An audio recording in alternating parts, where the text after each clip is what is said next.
আজ বিশ্বকর্মা পুজোর সবাইকে শুভেচ্ছা জানাই।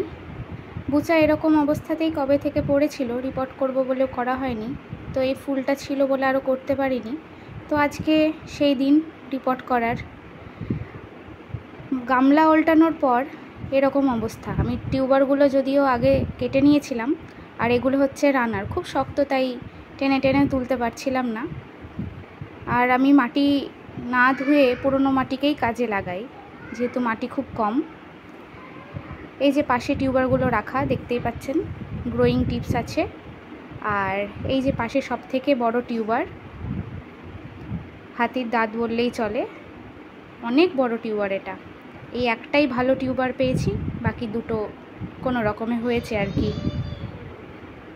এবার আস্তে আস্তে সব রানারগুলো ছাড়িয়ে নেওয়ার পর আমি গামলাতে মাটিটা তুলে নিয়েছি, আর মাটিটা ঠিক মতন রেখেও দিয়েছি। আর বাকি যেগুলো ছিল সেগুলো এক পাশে রেখেছি।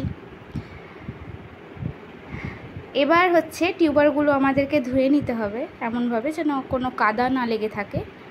ভালো মতো ধুয়ে নেওয়ার পর আমি এগুলোকে 15 মিনিট ফাঙ্গিসাইডগুলো জলে ডুবিয়ে রেখেছিলাম। ওই পুরনো মাটিটাকে আমি কিভাবে কাজে লাগিয়েছি দেখার জন্য দেখতে হবে নেক্সট ভিডিও। এখন টিউবারগুলোকে আমি প্লেন জলে ভাসিয়ে রেখেছি একটা গামলাতে। আজকে এটুকুই, টাটা।